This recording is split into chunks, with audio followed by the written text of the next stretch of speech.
Hello friends, ओम श्री गणेशाय नमः। जय श्री कृष्ण। आप सभी का स्वागत है आपके अपने यूट्यूब चैनल पर।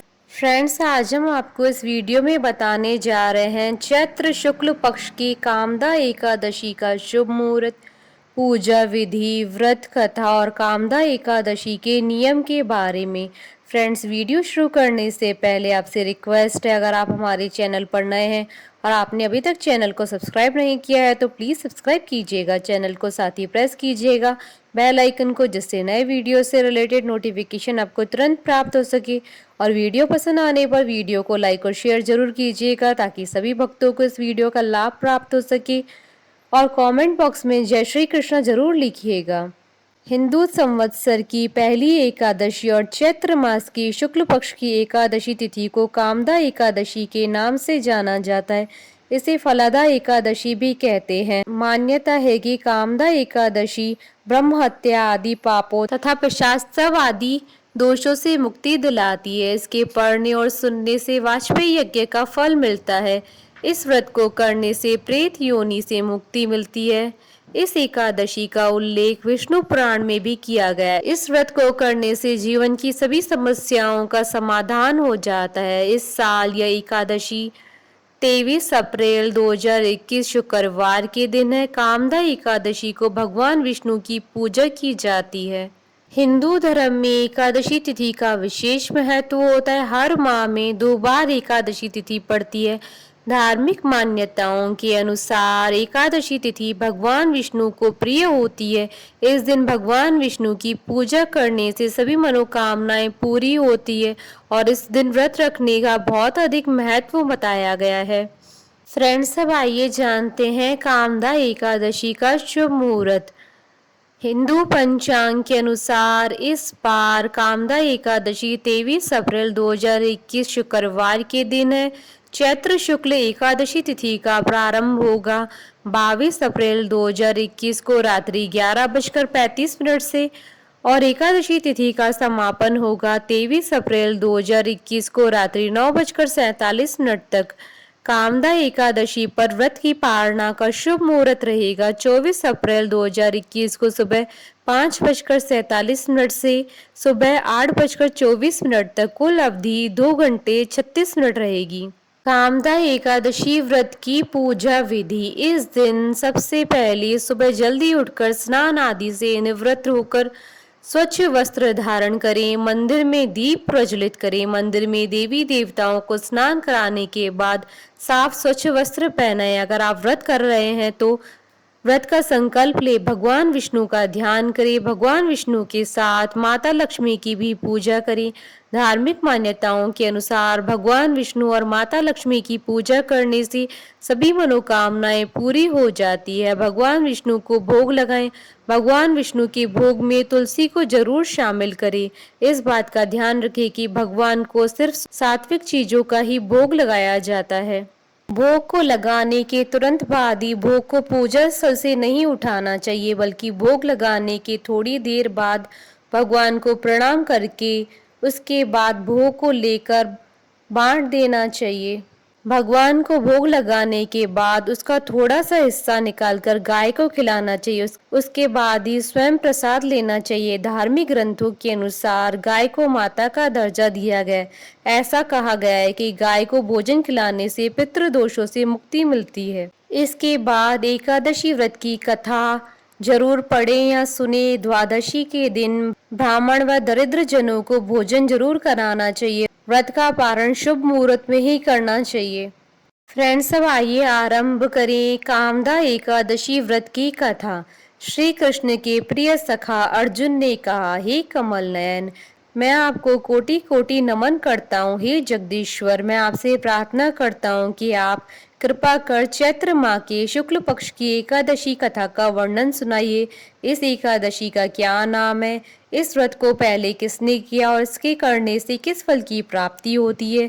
श्री कृष्ण ने कहा, हे अर्जुन, एक बार यही प्रश्न राजा दिलीप ने गुरु वशिष्ठ से किया था। यह वृतांत मैं तुम्हें सुनाता हूँ। राजा दिलीप ने गुरु वशिष्ठ से पूछा, हे गुरुदेव, चैत्र माह के शुक्ल पक्ष की एकादशी का क्या नाम है, उसमें किस देवता का पूजन होता है तथा उसका क्या विधान है, वह आप कृपा पूर्वक बताइए। मुनि वशिष्ठ ने कहा, हे राजन, चैत्र माह के शुक्ल पक्ष की एकादशी का नाम कामदा एकादशी है।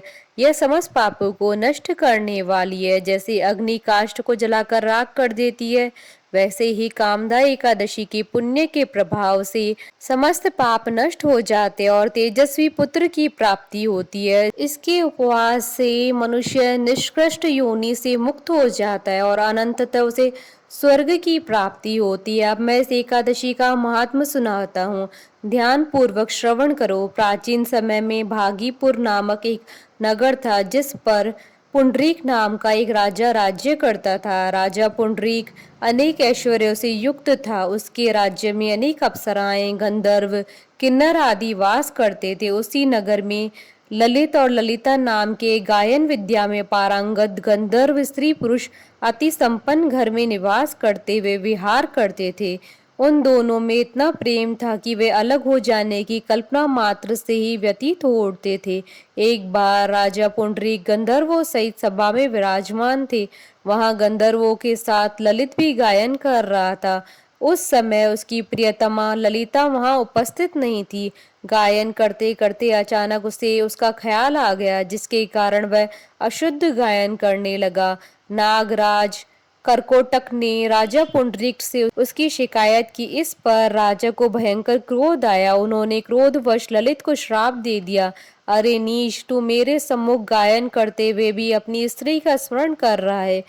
इससे तू नरभक्षी दैत्य बनकर अपने कर्म का फल भोग। ललित गंधर्व उसी समय राजा पुंडरीक के श्राप से एक भयंकर दैत्य में बदल गया। उसका मुख विकराल हो गया, उसके नेत्र सूर्य चंद्र के समान प्रदीप्त होने लगे, मुंह से आग की भयंकर ज्वालाएं निकलने लगी।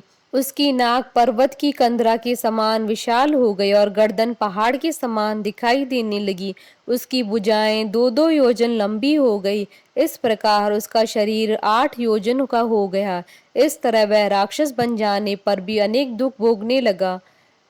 अपने प्रियतम ललित का ऐसा हाल होने पर ललिता अथाह दुख से व्यतीत हो उठी। वह अपने पति के उद्धार के लिए विचार करने लगी कि मैं कहाँ जाऊं और क्या करूं, किस जतन से अपने पति को इस नरक तुल्य कष्ट से मुक्त कराऊं।